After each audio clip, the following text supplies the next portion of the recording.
Hey, folks, coming up next on Roland Martin Unfiltered for Tuesday, November 13th, 2018. The Florida recount is on as Donald Trump and Governor Rick Scott throw around false charges and ask for the voting to be stopped. Basically, we call those lies. And a pro-Trump pack takes aim at the black election official appointed by Scott over the election. Also, actually, he's elected a position, but she was appointed by Scott. We'll explain further. Also, in Georgia, a major court decision forces the counting of provisional ballots, delaying the certification, and gives hope to Stacey Abrams' chances for a runoff. Also, with the Democrats taking over the House, there's a big fight for crucial leadership positions. And, of course, several CBC members have announced they plan to run. We'll talk to one of them, Congresswoman Barbara Lee of California. Also, former and probably future Speaker of the House, Nancy Pelosi, she unveils a plan to diversify the staff of the U.S. House. And pretty much, folks, even the Democratic side is pretty white and very much male. We'll break that thing down. Also, the family of the black security guard killed by a white cop while doing his job sues the cop in the city he works for.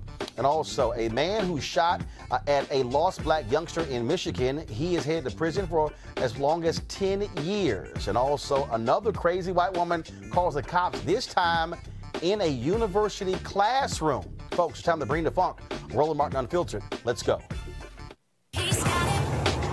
Whatever the miss, he's on it. Whatever it is, he's got the scoop, the fact, the find. And when it breaks, he's right on time and it's rolling. Best believe he's knowing. Putting it down from sports to news to politics. With entertainment just for kicks, he's rolling. It's on go, y'all. It's Roland Martin, rolling with Roland now. He's funk, he's fresh, he's real, the best, you know he's Roland Martin now.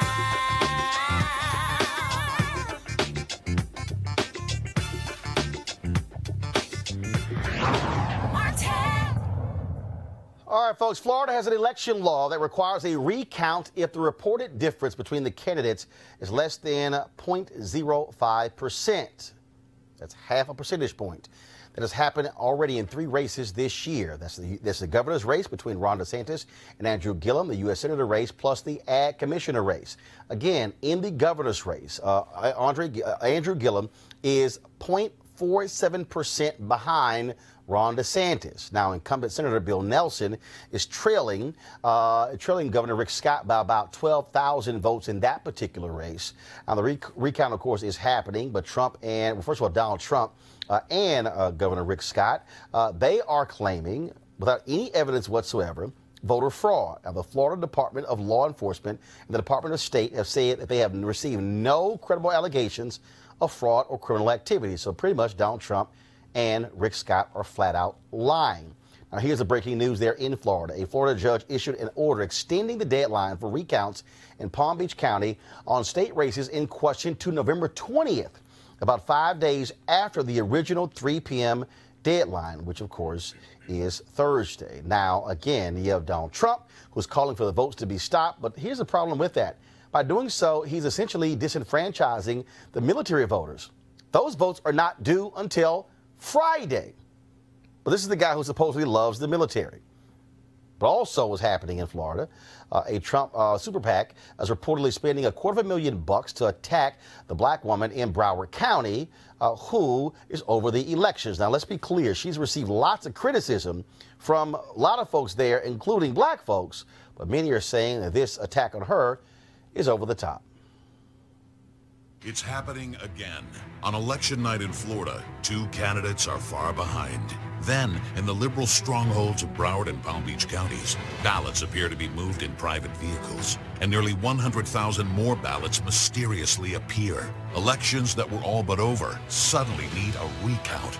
No one should be surprised. Broward County Elections Chief Brenda Snipes has a disturbing history of controversy and scandal, violating the law by destroying ballots, accused of keeping felons, non-citizens, and dead people on the voter rolls, discovering new ballots in close elections, and refusing to be transparent until a judge ordered her to be. Now Hillary Clinton's former lawyer is in Florida, trying to win the election. Legal voters in Florida are outraged, and Brenda Snipes must be removed. When we can't trust our elections, we don't have a democracy. Paid for and authorized by Great America Alliance. All right, folks, joining us right now from Florida is State Rep. Severin Jones, a Democrat from Broward County. Representative Jones, glad to have you here. Now, there have been other issues in elections there in Broward County. I've talked to people, even with the Gillum campaign, who are not happy with the elections administrator. How is it that these problems continue to happen in Broward County, and your thoughts on that particular ad being run by the Trump super PAC? First, Roland, thank you for having me on. Now, I think it's very clear we all are aware of the mistakes that has happened within the administration of the supervisor of election of Dr. Brenda Snipes. But the unsettling part is that my Republican colleagues they tend to forget that she was appointed by a Republican governor, which was that of Jeb Bush.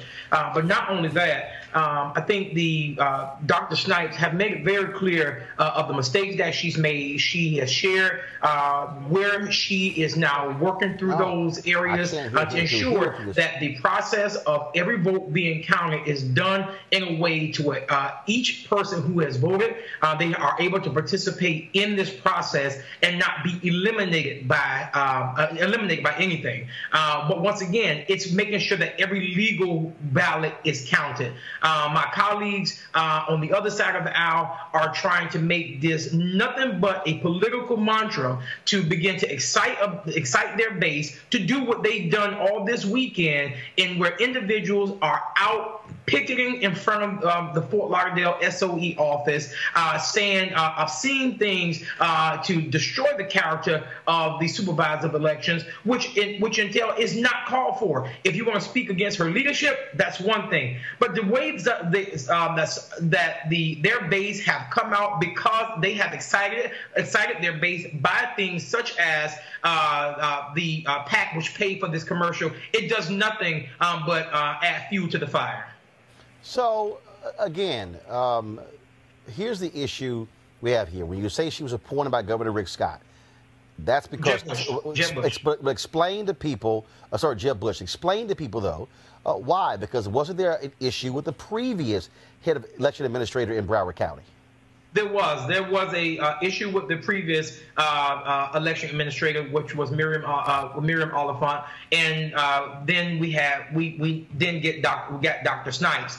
During that time, while Dr. Snipes, who was chosen by the Republicans, they found no issues with her up until now, when it doesn't work in their favor. And this is not me saying that Dr. Snipes have not done anything wrong. Where I am standing on is the fact of now Governor Scott has had 8 years to remove Dr. Snipes if he was so concerned. But isn't this also just one second? In his favor, now all of a sudden all hell has broken loose. I'm trying to understand, Representative Jones. You say remove, but this is an elected position, correct?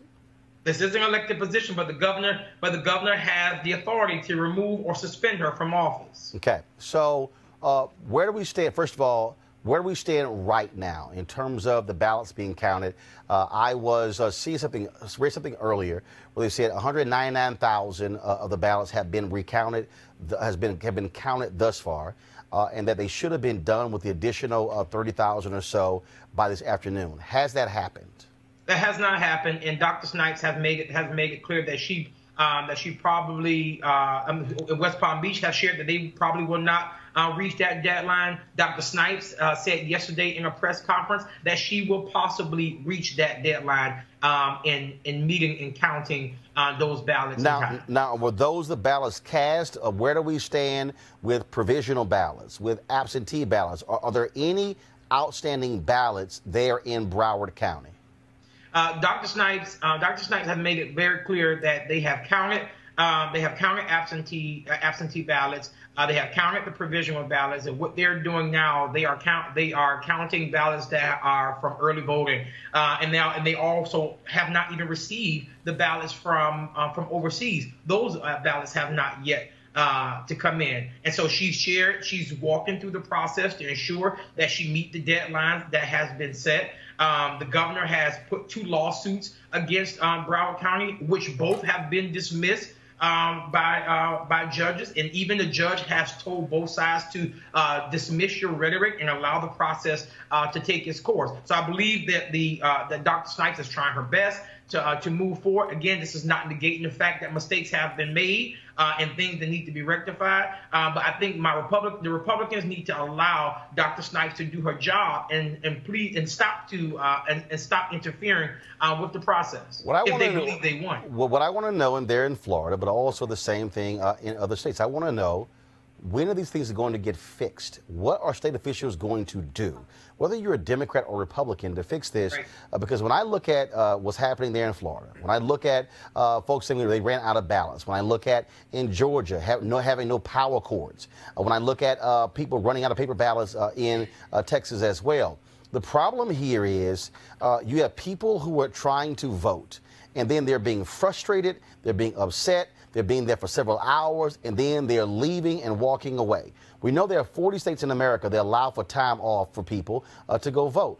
And so the issue is, when are state officials, what is going to happen there in Florida when it comes to saying, how do you fix the system? Then we also hearing this whole issue about 30 to 50,000 people who voted for the senator race, now the governor's race. Now we hear about issues when it comes to the ballot. And so the question is it going to be uniformity? And who is actually trying to fix this so you don't have all of this drama? Yeah. Roland, I can assure you that I'm sure someone will be there will be some type of bill coming forward in the upcoming legislative session to deal with voting. And you're right, this process is not a Democrat or Republican issue. Anytime that we find ourselves going into a situation to where we are interfering with democracy, I think it calls for us to put politics aside and to make sure that we come together to make sure that this happens. I can let it be known now that if nothing is filed, I do have a commitment in filing something to ensure that we do not find ourselves in this type of predicament again, because you lose total faith and trust from the people when it comes to the voting process when they see this type of stuff going on, as you well know. All right, Representative Jones, sure appreciate it. Thanks a lot. Thank you. Folks, let's go to Georgia, where Stacey Abrams, she needs more than 20,000 votes to force a December 4th runoff against Brian Kemp. Now, late last night, a federal judge ordered election officials to review thousands of provisional ballots that haven't been counted in Georgia's close election for governor. U.S. District Judge Amy Totenberg's order calls for a hotline for voters to check if their provisional ballots were counted. There may be as many as 27,000 provisional ballots that are outstanding that could possibly push the election to a runoff. Now, Brian Kemp, of course, he was the Secretary of State, the state official who oversees elections in Georgia. Now, of course, he was forced to resign after a lawsuit was filed demanding that he step out. Now, the current Secretary of State, Robin Crittenden, said she could have certified the election as early as tomorrow, but the court order prevents her from certifying the election before Friday at 5 p.m. to provide time to count the provisional ballots. And we'll certainly be covering both of these states very closely. Joining us right now, Barbara Arnwine. She's the Executive Director of the Transformative Justice Coalition. Nick Raythard, Vice President, AAPI, Progressive Action. What the hell is AAPI? Asian American. Thank you very much. Asian American Pacific Islanders. Let's spell that out. Some folks who don't know, they're probably at home going like, what's that? African American people in America? And also D.D. Bass Wilbon, Principal, Bass Public Affairs. Here's the issue that, again, that is bothering me greatly. And also, folks, I'm getting a lot of feedback in my ears, so I need y'all to fix that, please. The issue here is this drama in Florida, in Georgia, in Texas, and other states. It pisses people off, okay? It's not like elections crop up. It's not like we don't know in advance when the elections are taking place. And what I don't understand is why you don't have people who are going through drills, checking machines, having a checklist. Look, my grandmother had a catering business, okay? We often sometimes would cater 3 weddings in one day. I had a damn checklist when I was 12. And it was candelabras, globes, candles, stick 'em, aisle runner. I had a checklist when I was 12. I started when I was 7 years old. You cannot tell me it's this hard to have a checklist to know. You can't tell me that if early voting is taking place and you're seeing massive turnout, somebody goes, you know what? We might need more than usual ballots for Election Day because we're seeing this kind of different turnoff. This, to me, is insane. Yes, you're right. Yeah. You're absolutely right. You're absolutely right. And now that we have this division in the Senate and the House and the Republicans and the Democrats and both parties saying that they want to come together and work together and go across the aisle and make sure that everything is okay and we can come together and do things right, that should be a priority. They know that the elections are coming up, so a priority should be to make sure that every state has operating machines that are operable, that they have enough, they have extra. But the problem, though, this is not a congressional issue. Because our elections are state issues, and that's the problem. And the states aren't playing fair. Let's just talk about it. The reality is that right here in the district, in this greater D.C. metro area, Prince George's County, 15 polling places that ran out of ballots that were closed effectively for most of the day on Election Day. What we are seeing, and something that we have talked about for years, is this disinvestment on the one hand in our elections, and on the other hand, the political control. Because Prince George's County, a predominantly Democratic county, who controls the Board of Elections? Republicans that are appointed by the governor. So this just shows you that we got, all kinds of issues, but we got to fight it at the state level, people. If we don't organize and fight for our elections, don't wait until it's election cycle, but fight right now to make sure that people in Indiana, New York, Georgia, Florida, all over the country where people had problems voting, that they will not encounter those problems in the future. And Congress, do your part on federal elections, because there's a lot you can do. Listening and watching this play out, it just, the thing that kept going in my head was, is this America? We are supposed to be the shining example of democracy. And everything that's happening right now in America around the voting system is just it's embarrassing. It's an embarrassment. It's not the shining example that we should be. If you look at the states, there is a patchwork across the states of how elections are run. And even within the state, there's a patchwork by county by county. There's no uniformity in Florida on reporting. In Georgia, it's the same thing. If you go to a state like Colorado, there are actually really good examples there. They have same-day voter registration. They have vote by mail. They have those sorts of things. I was watching and reading this article about India. And there was this one guy in a jungle in India, and they bring a voting booth to him. That is what we should be doing. There should be a uniformity, not just a patchwork. There should be a systematic change across the country that is a floor, or that then states can go above, then states can go above. But it's just too all over the place. We discussed this yesterday, of course, that the Democrats in the House, they plan on moving forward with an automatic voter registration bill, and also a number of different provisions in there when it comes to voting. And again, I think what this is going to do is, Didi, I'll start with you. This is going to put pressure on Republicans, whether or not they're going to oppose a measure to improve voting. I mean, that's going to look kind of crazy when you're trying to deal with that, because even this whole issue in terms of how we even register people, to me, it's nonsense. And I keep hearing all this nonsense about voter fraud, which I'm still waiting for data, because it's still missing in action. And the reality is, it makes no sense when a 92-year-old black woman in Georgia, who's been voting in the exact same location since 1968, goes to the polls on Tuesday, November 6th, and they go, oh, you're not on, your name has been removed from the voting list. That, to me, makes no sense whatsoever. It doesn't make sense. And I think that my sister, she recently got married, and so she had to vote on a provisional ballot because she moved from Virginia to Maryland. And so all the I's had to be dotted and all the T's had to be crossed. And so I think that you were saying there needs to be some consistency and there needs to be a pattern. We need to follow, and there needs to be order on how everything is done. That 92-year-old young woman who was removed, I don't know why she was removed, and to me it doesn't make sense that she was removed. But whatever the process is, we have to follow the process, and needs to be the same across the board for everyone, regardless. And Social Security cards, your signature, your name, everything needs to be in order. And if we continue to do things in order across the board, state by state, then we don't have these issues. We won't have these problems. Roland is right. Before I go to my next guest, Roland is right. The Republicans need to make a decision here. Are they living in America, or what are they doing?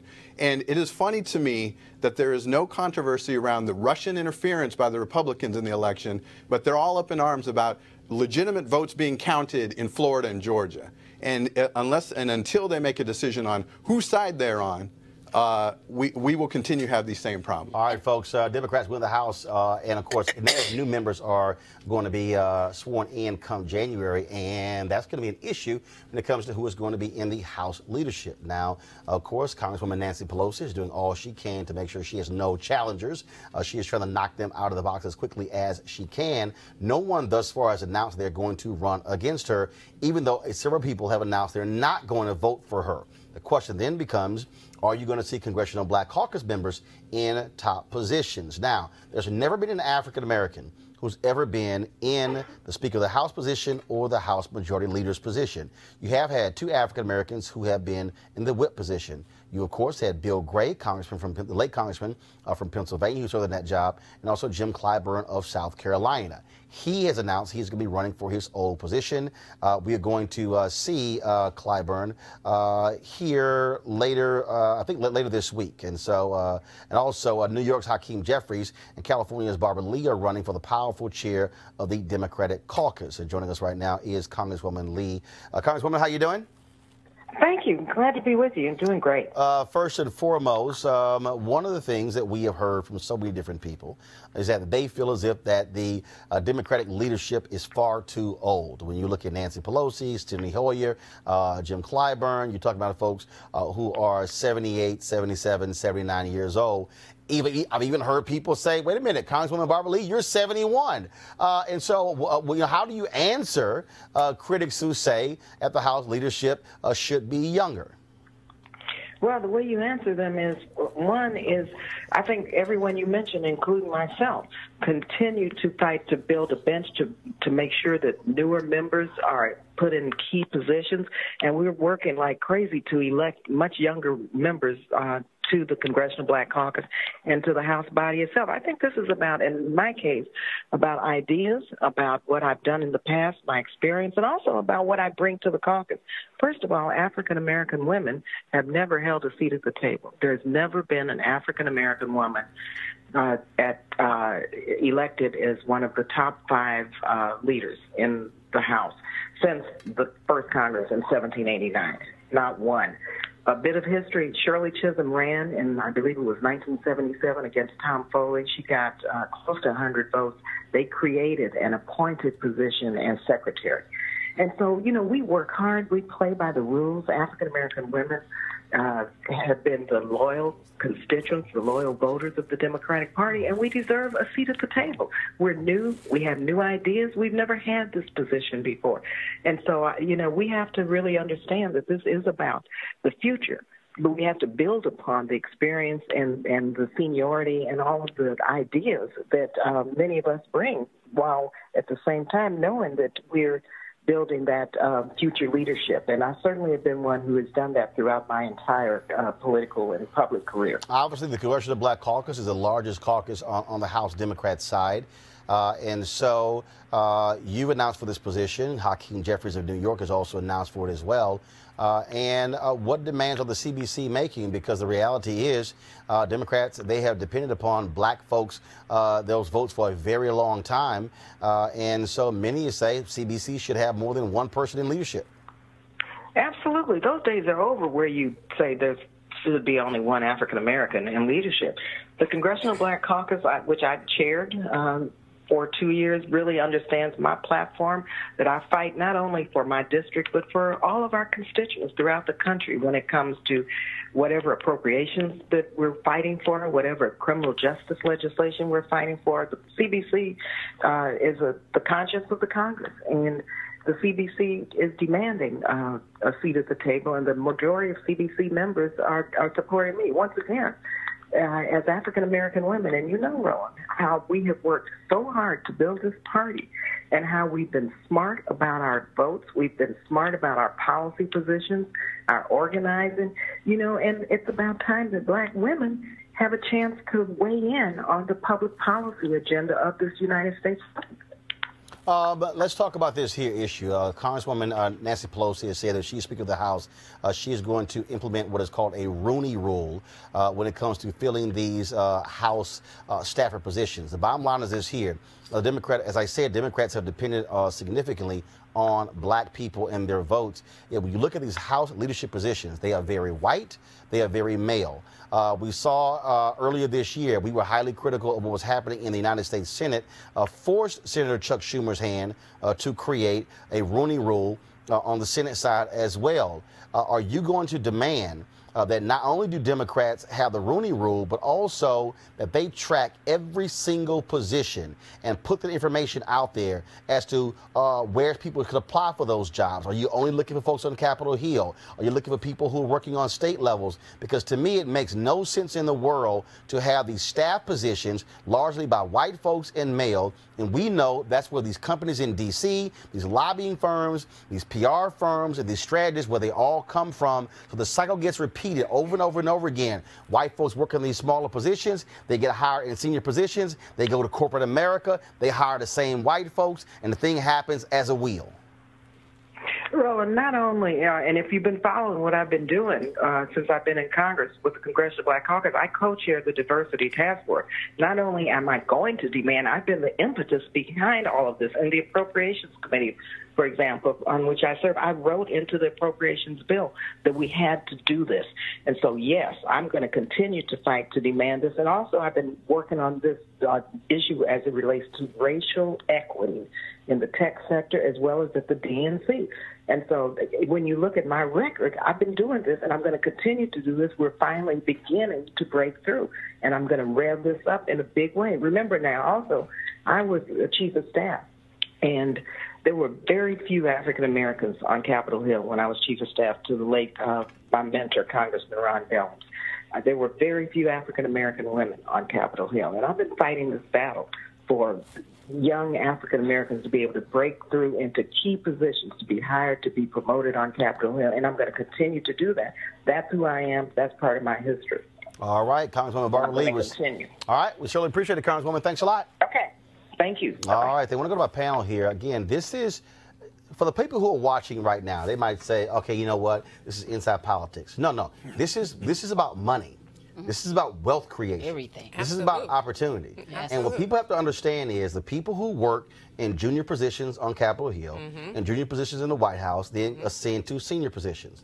And then when these firms in D.C. are looking to hire people, that's exactly who they're hiring. They're looking to see who was the head of the committee or the chief policy person on judiciary, on ways and means when it comes to tax policy, when it comes to environment. All these positions, they come out of there, and black folks not only have been locked out on these Capitol Hill positions, we then get locked out of these positions in these major firms, and what happens is they hire somebody and say, okay, your job is now to hire your whole staff.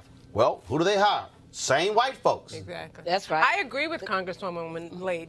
Black women, black Democratic women have been extremely loyal to the Democratic Party, and they have not been rewarded, and I think they should be. I think Pelosi and Hillary Clinton are of the past, and I think that the Democratic Party is looking for a fresh, new excitement. That ain't gonna happen. Well, I think. I mean, first of all, it's not. One of the reasons it's not gonna happen because at the end of the day, those who are in leadership, it points to can you raise money? Have you accrued favor and things along those lines? But black women have been very faithful to the Democratic Party. I understand that. But my point is, black women are also going to make it possible for her to be the Speaker of the House. Because, again, one who votes she's locking up, that. Also, other groups have been out there also urging their folks. Emily's List, AFS-CME, all those folks have been urging those folks to back Pelosi when it comes to these issues. But even if Pelosi becomes Speaker of the House, it still will be putting the pressure to say, no, y'all gonna hire some damn black people for these jobs. Right, and people need to understand that Barbara Lee has something very special, and that's her vision.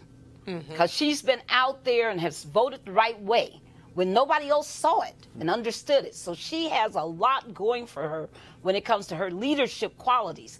Also, for those of us who actually walk that hill, let me tell you, it matters who's in those positions, in those staff positions. When we are trying to lobby for different kinds of legislation, when we're trying to lobby for different kinds of fact findings, all of these things go to if you're talking to a person of color, and oftentimes you're not. And they don't know who to talk to. They go to and talk to people who know nothing about the black community, So it's ridiculous. And the same is true of the Asian and the Latino community. We all have this problem. So getting the diversity is not just about faces and opportunities afterwards. It affects the policies and the legislation that we see coming through Congress. Yeah. Well, I mean, that's the definition of the old boys network. Right. It's exactly really that. And so no. The old white boys old network. white boys I'm going to call it what it is. Okay. All right. No, that's right. Because ain't no Latino or black or Asian boys. Right. And damn sure not girls in that group. It's the old white boys network. No, that is very true. And Democrats, I think, need to decide whether they're going to learn the lesson of this midterm election. Who turned out was, in record numbers, was minorities. To your point, black women are the backbone of the Democratic Party. We're looking, I've been traveling all over the country during the midterms. People are looking for something fresh, something new, something that represents who we are as a party. And Democrats have about 2 years to get it right before the next election, and let's see what happens. Let's see what happens. Right. So let's get it right now. So let me be real clear. Let me be real clear. January. Okay, let me be real clear what I'm about to say. Out. And that is this here, because I made this clear when we were on TV One's News One Now, and I'm making this clear right now. To Democrats, there's a bullseye on your back. I'm being real clear, and I need y'all to hear me. I need y'all to listen to me and watch me what I'm saying. You are going to be targeted, because what I will not do, and let me be clear, I have never self-identified as a Republican. I've never self-identified as a Democrat, and I never will. I vote for who I want to vote for based upon issues. But when it comes to this issue, black people will not be political sharecroppers. What you are not going to do is to continue to ask black folks to till the soil, to work the land, and don't reap the economic benefits. The reality is this: we can go throughout this nation, and when it comes to the folks who are voting, you're talking about black men, you're talking about black women. When it comes to when y'all get your asses in trouble, y'all want to run the black folks to save you every single time. I believe in a return on investment. I believe that when you invest something, you get something back. Now, have black folks gotten things before? Yes. But let me use the phrase from Malcolm X. Y'all remember the scene in the movie when they went to go save Brother Johnson, and they said, call the ambulance. Then the ambulance came, and the white cop told Malcolm X, you got what you came for, now you can go home. He said, no, I'm not satisfied. Then he said, on to the hospital. And the Fruit of Islam marched to the hospital. See, I'm not satisfied. I'm not satisfied that the CBC has the largest caucus on the Democratic side. I'm not satisfied that there are a few jobs. I'm not satisfied with a few chief of staff positions. Here's what I know. There's only one African American who was leading one major campaign, all these people who were running these statewide races. It was just one. I know for a fact that you got black people out there who can be campaign managers. Absolutely. Black people who can be top strategists. Black folks who can be, and I don't mean talking just to black people. I'm talking about black folks who can run the whole thing.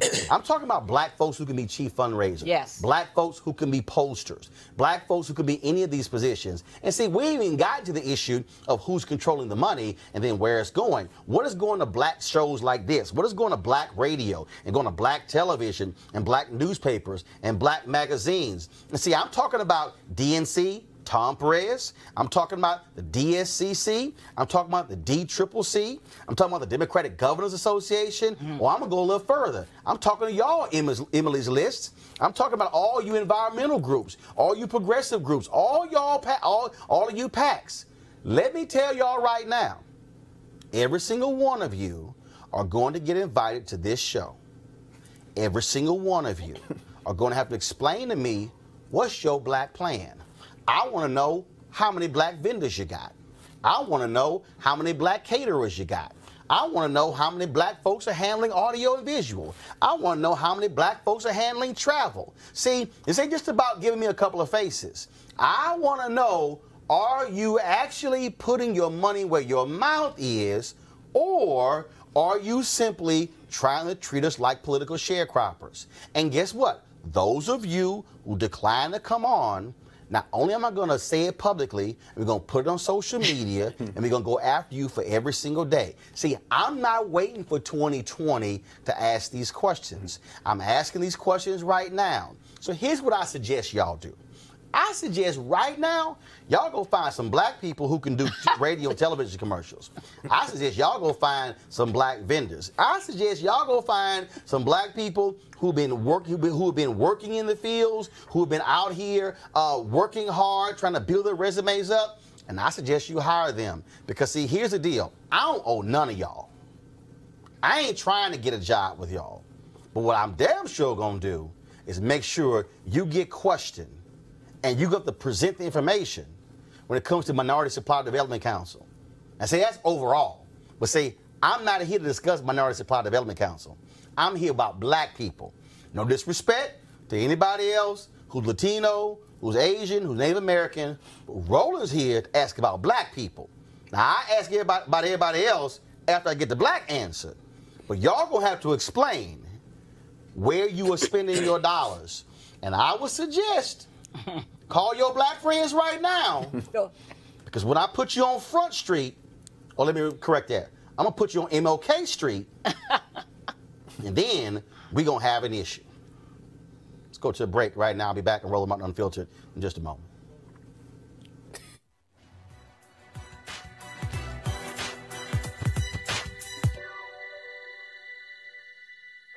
Never let a person know you're frightened. Novelist and poet Maya Angelou.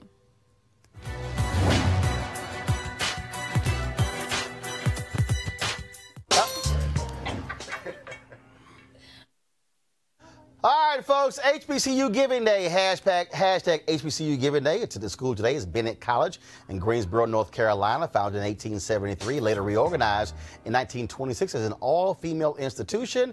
Of course, their president emeritus, Dr. Julianne Malveaux, also famous graduates includes the first African-American district attorney in the state of North Carolina, Belinda J. Foster, and the first African-American mayor of Greensboro, North Carolina, Yvonne Johnson. If you want to support, that also is one of 2 all-black female schools in the country. The other, of course, is Spelman College in Atlanta. If you want to support Bennett, be sure to go to www.bennett, that's 2 N's, 2 T's, .edu, bennett.edu. And so we certainly want you to support them. And if you are a graduate of Bennett, yes, cut a check. Don't just talk about how you're proud to be a Bennett graduate if you're not giving back. Understand? Cut the damn check, or PayPal, or Square, or Apple Pay. I don't care what it is. All right? Don't matter what it is, send your money to position the next generation of sisters to get an education. All right, folks, time to hear from one of our partners. You heard me talk about our friends at Transatlantic Real Estate, who've created a unique investment opportunity that combines legal marijuana and crowdfunding. Now, let this sit in for a second and think about the growing momentum around legal marijuana in this country. It's been all over numerous ballots. Of course, we know it's legal in a number of different states, and now, of course, you can be an investor, and there's never been a better opportunity to get in the game. Now, as markets grow, it's harder and harder to get in, which means that you might have to spend millions or billions just to do so. Well, this issue right here, though, makes it special. This unique opportunity. Transatlantic Real Estate, folks, what they're going to do for you is, what they're going to offer is a business model that's very easy to understand. They buy land that supports marijuana grow operations and lease it to licensed, high-paying tenants. So, let me say it again. You're investing in the landlord of a licensed marijuana farm, and the best part is they're using crowdfunding to make it easier for the average person to get in before they take the company public. So you can invest as little as $300 up to $10,000. Now listen, you must complete and confirm your application to participate in this opportunity. This essentially says don't just fill out half the ballot, you got to fill the whole thing out. And again, a lot of people have missed out because they rushed and didn't complete the process. So simply go to marijuanastock.org. If you want to invest, go to marijuanastock.org. You certainly want to get in the game and do it right now. All right, folks, yesterday we told you about Jamel Robinson, the security guard who was shot and killed by police while doing his job. Here's some of those various details. This took place in Robbins, Illinois on 4 a.m. Sunday morning when he asked a group of drunk patrons to leave the bar. Now, they returned and one had a gun and then opened fire. Well, security there returned fire and they held down the suspect by putting a knee in the suspect's back. Now, when the cops showed up, the witnesses said everybody was screaming that was security holding the guy down. Okay, visualize this. The black guy was kneeling on the white guy. Jamel Robinson was wearing his uniform. On his cap said security. Some cops then shouted, "He's one of us." But it didn't stop him from being shot and killed. The cop who killed him was white and has been placed on administrative leave. Now we know that Jamel Robinson is the father of a 9-month-old son. His family has filed a $1 million wrongful death suit against the officer in the town of Midlothian where he worked. We'll certainly keep you posted on these details. All right, folks. Now, I keep telling y'all about these crazy-ass white women in America. I'm talking about what's up with these white women who keep calling the damn cops on black people. This, y'all, is even just beyond stupid. Okay? This white woman is a professor at the University of Texas, San Antonio. Okay? So I'm on Twitter today, and I see this Twitter feed with this video. Okay? And the student says, "Y'all cannot believe what happened in my class." Press play.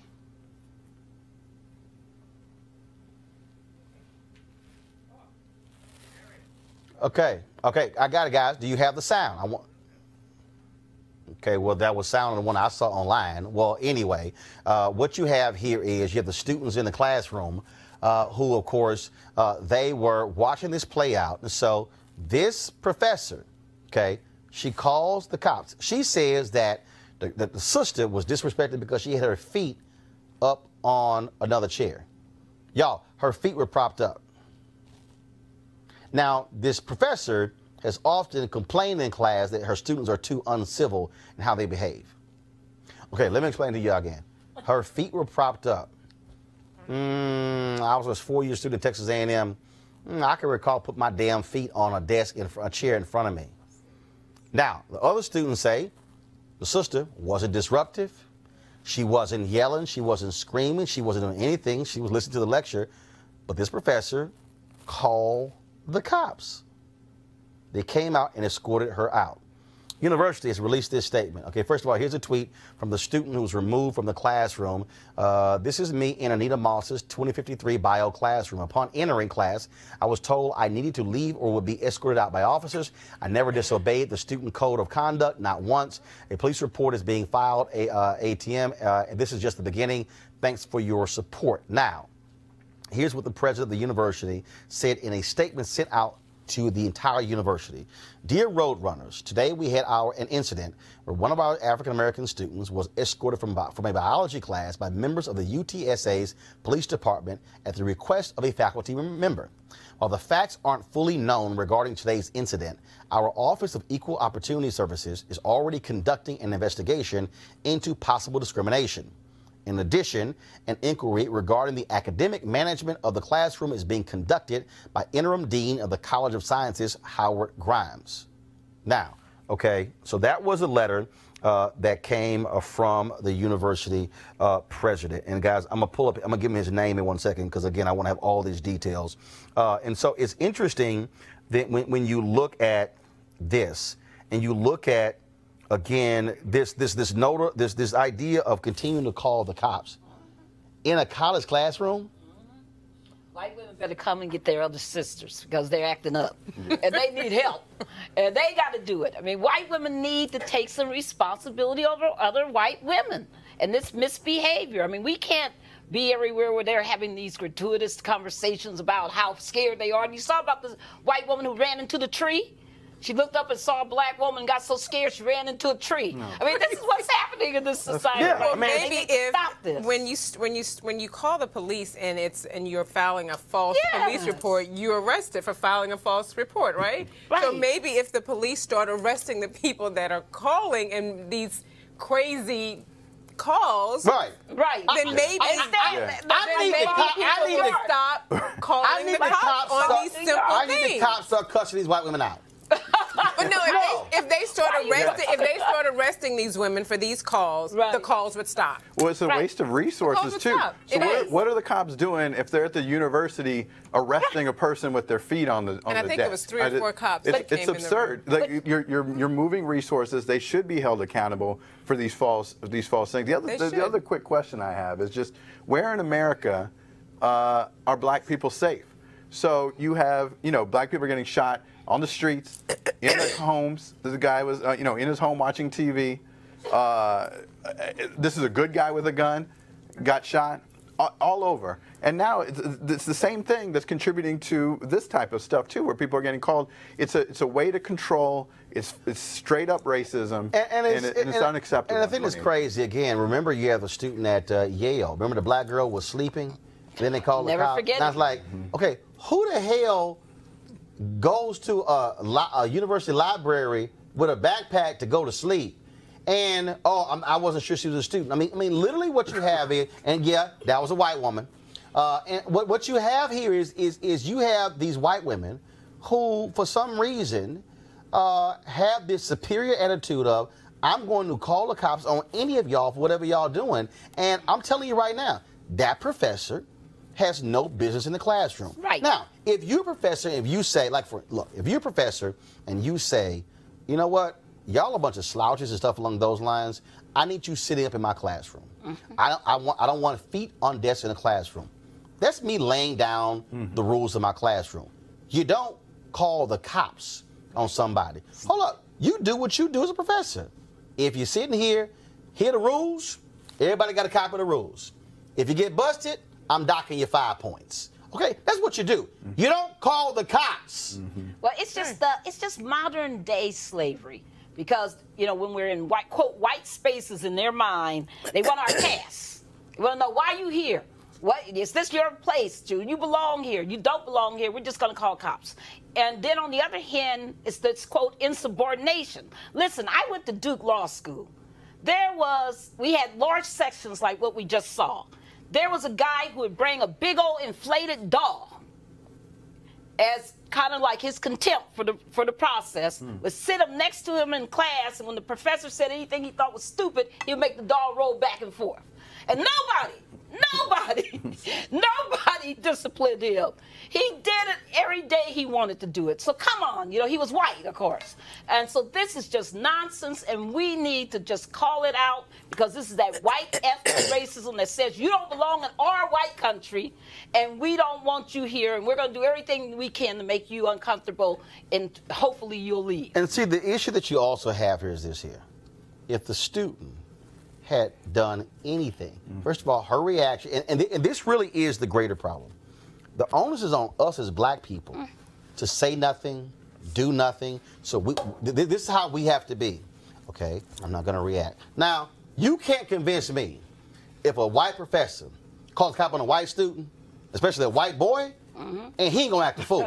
Hell no. Because the reality is, she said she couldn't do anything because I might die in a chokehold. Hell, I might get tased. That's right. I might get shot. That's right. Because of something simple as her feet were propped up on a desk. I mean, that's the definition of entitlement. Look at how Brett Kavanaugh reacted in his Supreme Court hearing. It was completely out of left field and just crazy.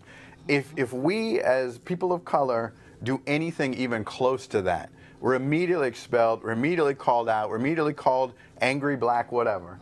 And, there is this double standard that needs to change, because it is playing out on all different levels. Not only in the classrooms, not only on the streets, but at the voting booth as well. Oh, please. So I want to read I want to read the rest of the letter from the University President, Taylor Agnew. This is what he said.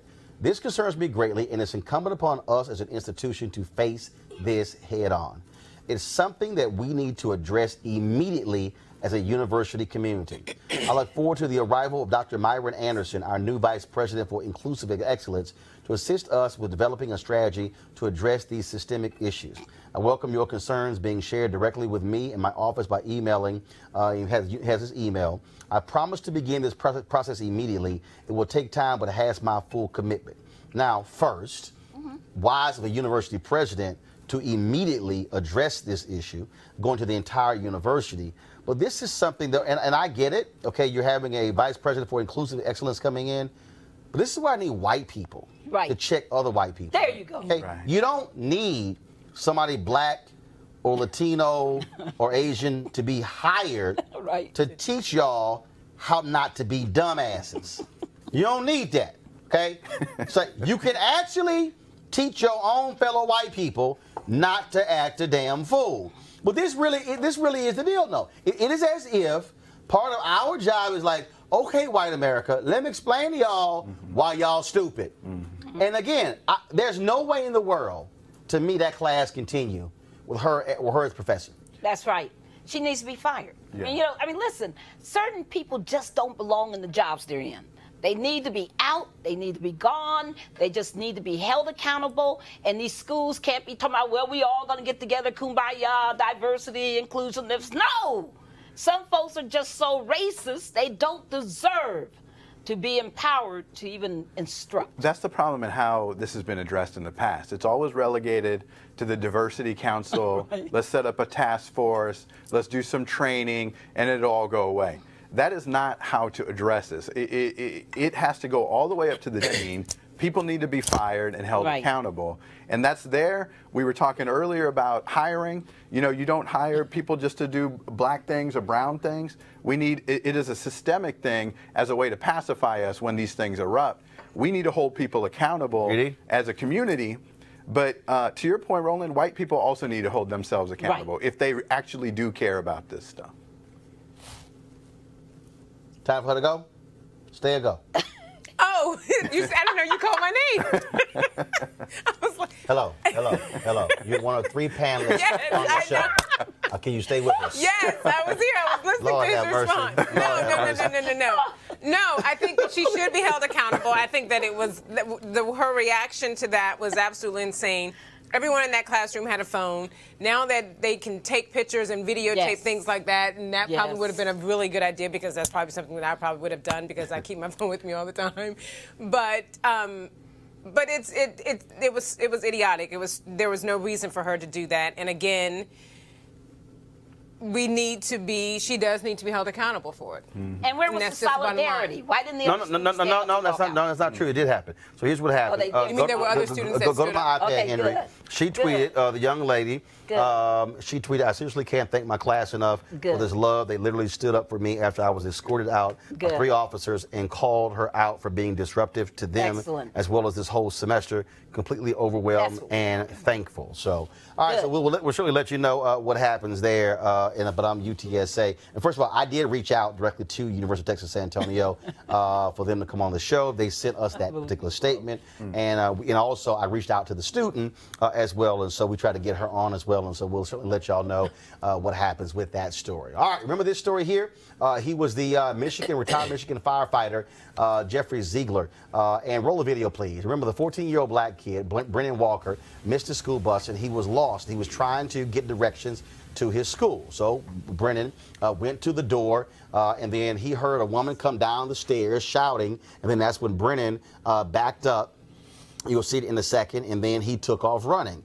Well, Ziegler comes busting out of the door in just a moment, and thinking this is somehow a burglar, fires his gun. Now, so you saw him fire that shot. Now here's what happened. When the cops came, Ziegler said, roll the video back, please. Ziegler said, okay, here's what happened. He said, what happened was I came out of my house and I tripped, and then my gun went off. Well, the cops did not believe that, especially after they saw the video. Well, he was convicted yesterday. He was sentenced to upwards of 10 years in prison. Now, of course, the issue there were several different charges he was hit with. And, of course, he apologized to the mother. The mother of the young man says that he is being in counseling. She said it's something he will be forever impacted his entire life of what took place. The young man testified that, of course, he took off running, and then when that gunshot was fired, he said he ran even faster away. Luckily, this young man wasn't hurt. But again, the guy tried to lie to say, and then the woman who was in the house, she also tried to lie, saying that, oh, the house was being broken into, when he literally, and we see the video, he literally pressed the doorbell, then knocked on the door, and was trying to get directions to where the school was. This is a 14-year-old black kid who could have been shot and killed. And here's the other piece. If we did not have that video, that would have been a situation of him saying he was trying to break in. And one doesn't know he would be convicted if it wasn't for that video. And that's the importance of video. And, you know, we always said if you could see it from our shoes, our eyes, if you stood in our places. Well, video is doing that now. It's documenting, it's giving us the ability to force people to tell the truth and to show what's really happening out here in the society. And the picture is not pretty, it's so ugly. But this is, I'm so grateful that this young man was not shot. Right. Yeah, absolutely. Yeah. Well, again, all right, folks. So, of course, we'll give you an update in the both of Jean case. Remember, he was a young man in Dallas who was shot and killed in his own apartment by Amber Geiger, a member of the Dallas Police Department. Well, I was down in Dallas moderating a forum, and where you had the DA there, Faith Johnson, who said she was going to take this to the grand jury, present the evidence to them, and the grand jury could, of course, then decide whether to charge her with murder. Now, Geiger, when she was arrested, was charged by the cops with manslaughter. But there was an election, and John Cruzo, a former longtime judge there in Dallas, he says that what he sees is that she should be charged with murder. Now, Faith Johnson was appointed DA after the previous DA resigned due to issues of depression. Well, last week, of course, Faith Johnson, she lost by about 20 points, and as Democrats swept positions all across Dallas County, same thing in Harris County as well. Now, again, Cruzo believes that she should be charged with murder. And does not mean that Geiger will be charged with murder. It still must go to the grand jury. The grand jury can make their own determination.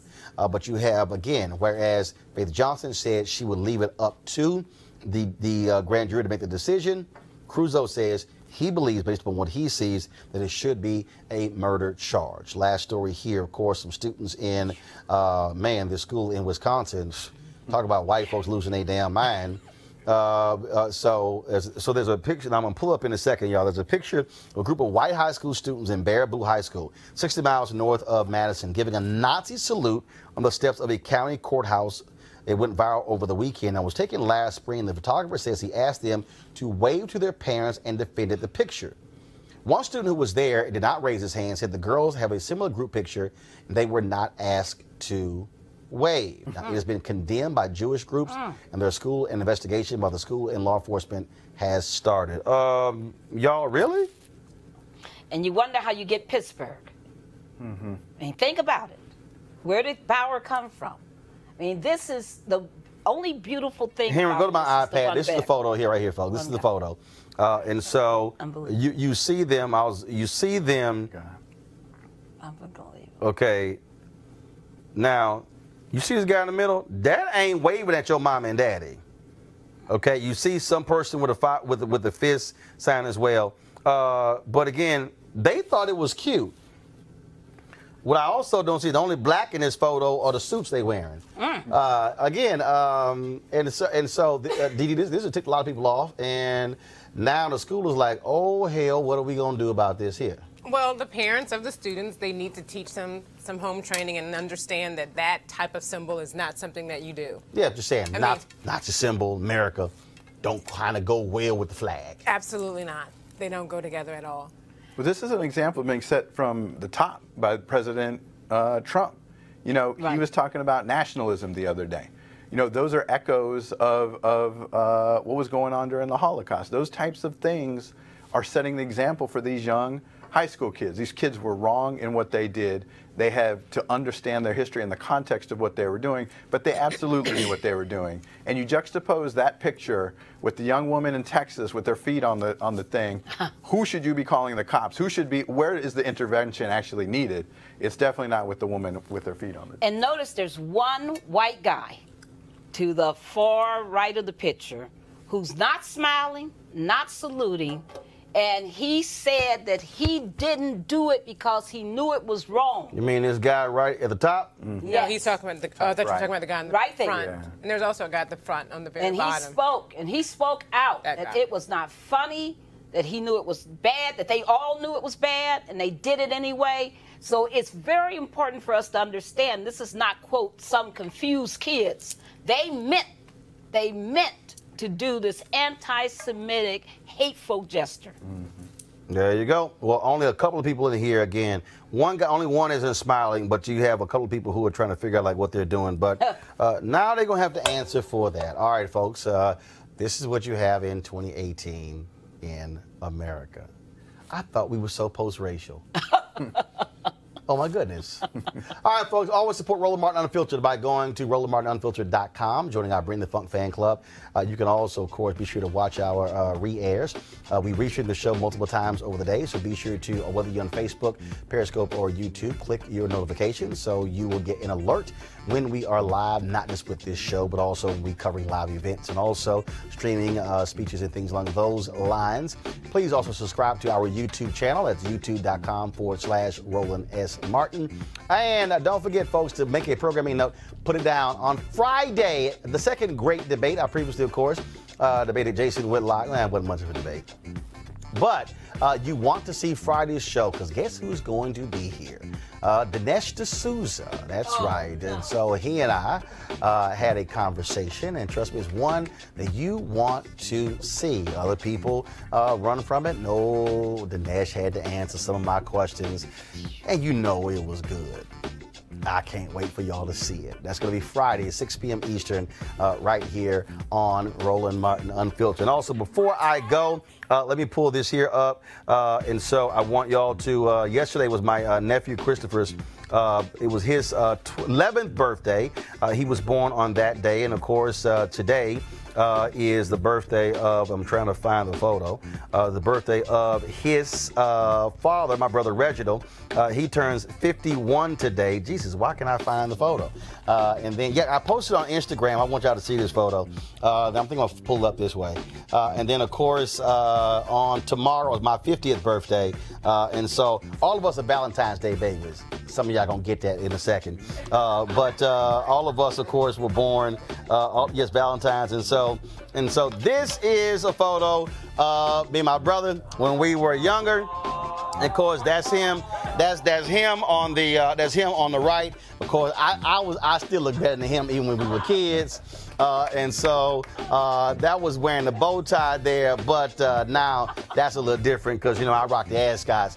And so shout out to my brother Reginald, who turned 51 today. His son Christopher, my nephew, turned 11 yesterday, and then my 50th birthday is tomorrow. And so look forward to that. All right, folks, y'all have a great day. Thanks a bunch to my panel, Barbara, Dee, and Nick. But Dee, I'm glad you realized you're here. I don't know what she spaced out. Lord have mercy. I mean, that's right. That's right. And your sister's like, she done messed up the Bass family again. What is she doing? All your relatives, right? Like, I represent the Bass Wilbon family extremely well. Thank you very much, Mark. Except when you fell asleep right here. You kind of like, I mean, you like, oh, you know what? I forgot on the show. That's right. Happy It's live. birthday, Mark. Look at just she like, I can't believe she got us again. And it was a struggle last time because I'm still waiting on that information. Yeah, but you thought I forgot? Oh no, I knew you didn't forget. You thought I forgot? Oh, I knew you didn't forget. What is it, voter fraud? No, it was not voter fraud. What was it? We'll talk about it later. Yeah, you gotta go. It was a Republican. Now we gotta go. Oh, now you're the co-host. Oh, okay, all right. I would love to be your co-host. Oh, yeah, but you gotta be awake. Come on. Oh, you gotta be present. Stop rolling. All right, y'all. Again, youtube.com/Roland S. Martin. Be sure to support the show. I will see y'all guys later. Holla!